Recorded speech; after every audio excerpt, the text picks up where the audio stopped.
Ryder.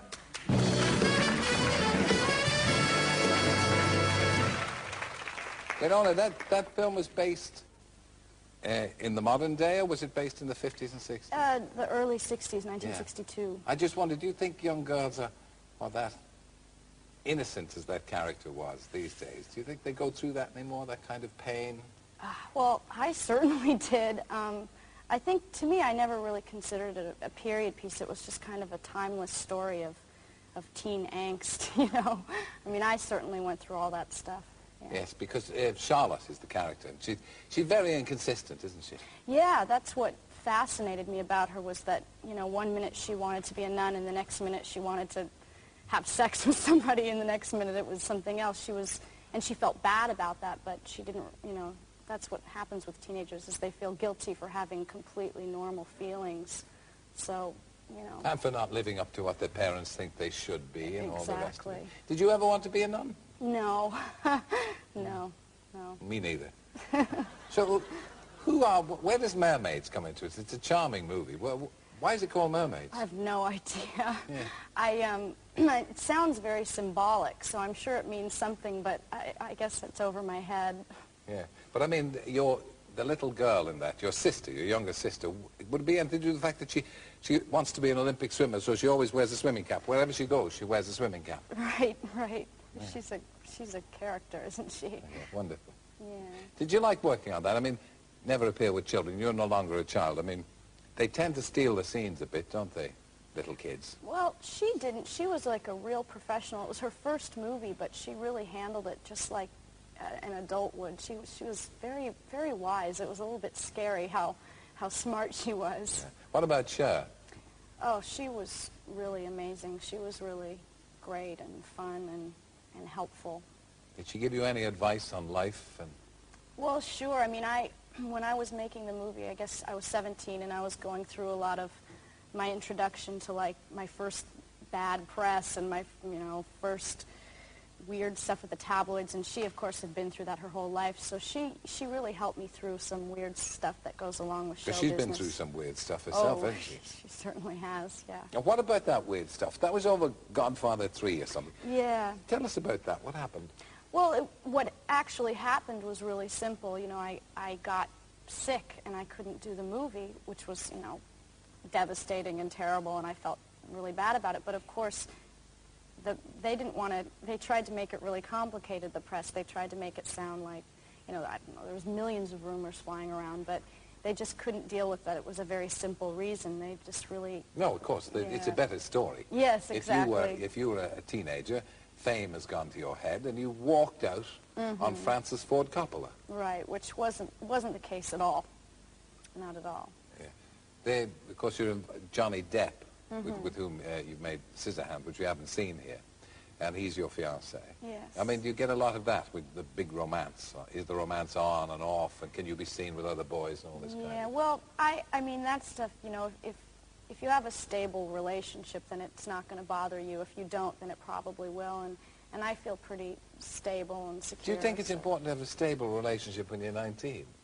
Well, it's certainly helpful in this business, I mean, to have some stability, because this business, you just tend to be kind of, everything's up in the air all the time, so to have like a good family life and a good relationship with someone is pretty important to me. Well, I often say that if I hear the phrase rites of passage movies again, I'll go mad, because I'm never very sure what it means. It's kind of coming-of-age movie. You've made a few of these. Do you think that directors know much about, or writers, grown-up writers, know much about teenagers and how they actually do come of age? No, I think that most of the movies I see about teenagers are really pretty wrong, and I don't see, I think that it's just an adult's idea of what they want their teenagers to be like, or what, and I don't get it. It kind of bothers me, but I've always tried to avoid those and stuck to what I believe to be pretty real. What do you think they get wrong about teenagers? Well, you know, they just tend to really stereotype them. You know, they like to put labels on teenagers, like this one's you know, takes drugs and is a stoner or whatever they call them that week, and then the other one's a jock, and they just love to label kids when they don't treat them with enough respect. You think you're either a good teenager or a bad teenager. Exactly, that's what I was trying to say. Yeah, and you said it much better than I did. But you were born, you were called Winona because you were born in a silly-sounding town in Minnesota. Yes, yeah. yes. Minnesota's the back of beyond, isn't it, really? Oh, it's one of my, I love it there. Yeah. It's a long way from everywhere. Though. Yeah, it's like it's real out in the middle of the country. How'd you get from Winona, Minnesota, to Los Angeles, California? Well, I never grew up in Minnesota. I was born there because my mom is from there and she was visiting, and I just kind of came out. And we moved to San Francisco, and that's where I grew up. So I grew up in California. Were your mother and father unconventional parents, do you think?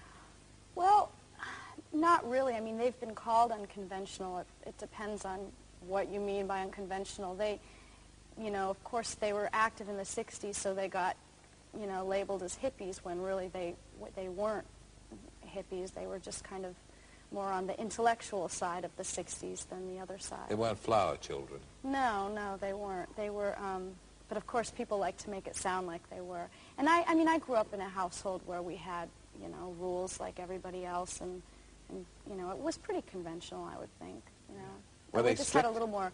They were strict, but they were also, they encouraged us to come to them with any sort of problem that we might have that most kids aren't able to go to their parents with. Like if we had a question about, drugs or anything like that, we could go to them and they would talk to us about them and take the mystery away so we wouldn't go out and get it on the street. So they really encouraged a lot of there was a lot of communication in our family, which was really, really nice because we weren't repressed. We didn't have to go find out for ourselves what it was all about. Is it tough for somebody like you working in the film business, a young lady like you, to avoid drugs, to avoid drink?